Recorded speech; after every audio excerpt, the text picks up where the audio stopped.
Welcome to the Deep Dive. Today we're looking at the FY 2026 H-1B cap season.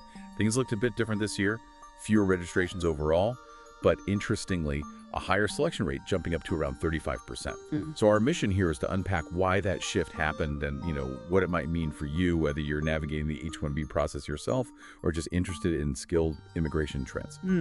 We've looked at quite a few sources: CPT-Dog, Forbes, some Reddit discussions, Holland & Knight, EPI, National Law Review, Visa, Verge, Fragment, Times of India, Financial Express. Quite a range. Okay, ready to jump in? Absolutely. Let's start with the raw numbers because they really tell the story. For fiscal year 2026, we saw 343,981 eligible registrations. That covered about 336,153 unique beneficiaries. Okay. And roughly 70,600 employers were involved. How does that compare to the year before, FY 2025? Big difference. Last year, FY 2025 had 470,342 registrations, so a lot more. And that was for 423,028 unique individuals. Interestingly, slightly fewer employers, around 52,700. Wow, so registrations dropped by, what is that, like 27%? That's true. And unique beneficiaries down about 23%. Yeah, those are significant drops. But more employers participating? That's interesting. A slight uptick, yes. And looking at selections, CPT-Dog reported 120,141, while others like Visa, Verge, and Fragment had it closer to 118,660. Either way, that lands us around that 35% selection rate you mentioned. Exactly. And another subtle but important point.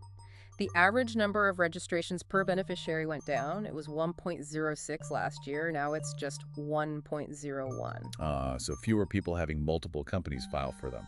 Less duplication. Precisely. Which leads us to the why. Right. That new beneficiary-centric system must be a huge factor. Each person only gets entered once, no matter how many job offers or sponsors they have. Definitely. That rule change was designed specifically to curb the practice of, gaming the system with multiple entries for one person. It forces a focus on the individual. And the cost. Going from $10 to $215 per registration, that's not pocket change, especially if you're filing a lot. Not at all. That fee increase likely made employers, particularly maybe some IT consulting firms that filed speculatively, think twice. They'd be more selective. Makes sense. You'd want a solid candidate in position before paying that higher fee. Plus, you can't ignore the wider economic context. The tech layoffs. Yeah. 2024 and early 2025 saw quite a few cuts. Right. Think Google, Meta, Amazon, major H-1B users. Layoffs Data tracked over 100,000 tech job cuts in 2024. Less hiring means fewer H-1B needs. That certainly ends up. And wasn't there something about a Meta lawsuit mentioned? Allegations about preferring H-1B hires? Yes, that likely made companies a bit more cautious, raising some legal and ethical flags around H-1B hiring practices. And the Times of India also brought up stricter regulations, maybe some lingering from the previous administration. Things like social media checks. Well, the H-1B Modernization Rule, the big one, kicked in January 2025. But yeah, there's been a general trend towards tighter scrutiny and more documentation for a while. It adds to the overall feeling of a stricter environment. Okay, so putting it all together, higher selection rate, which sounds like good news, but fewer registrations overall. Is it actually harder to get an H-1B now? It's a mixed bag, isn't it? Better odds if you got registered.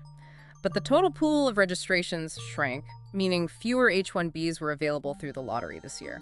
What about STEM OPT students? They get multiple shots at the lottery. Does this 35% rate help them significantly? Potentially, yes.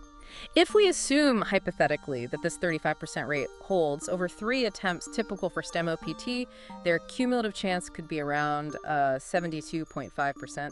That's quite promising compared to lower rates in the past. That does sound better. Any chance of a second lottery this year for FY 2026? Sometimes they do that if not enough selected people file petitions. Probably less likely this year. Because of that higher registration fee, employers likely submitted registrations for candidates they were pretty serious about. Less fluff, maybe. So fewer dropouts later on. That's the thinking. But USCIS will make the final call probably sometime in July after the June 30th filing deadline passes. Gotcha. And let's circle back to that H-1B Modernization Rule from January 2025. What were the key changes there again? A few big ones. A revised definition of specialty occupation, really emphasizing that the job must directly relate to the degree field. Okay, tightening things up. Yeah, but also some flexibility, like making it clearer entrepreneurs can sponsor themselves in some cases, and stronger gap protections. Right, that helps F1 students whose status might expire while waiting for their H-1B to start. Crucial protection. And finally, increased enforcement and more worksite visits signaled. And don't forget the filing fee increases from April 2024.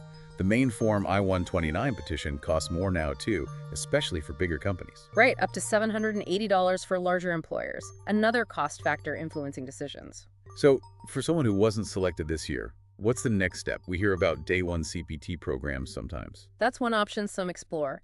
Day 1 CPT allows certain F1 students to start working sooner, often alongside their studies. It can be a way to maintain status, keep working, and potentially try the H-1B lottery again. Needs careful consideration, though. Okay, so even with the higher selection rate this year, the fundamental issue remains.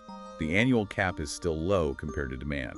Forbes pointed this out, right? Nearly 2/3 rejected. Exactly. The cap itself hasn't changed. So despite better odds within the lottery, it's still a very competitive process overall. And offshoring remains an alternative for companies struggling to fill roles via H-1B. It does. The limitations of the visa system push companies to look at various global talent strategies. So wrapping up, the key takeaway seems to be that FY 2026 marked a real shift.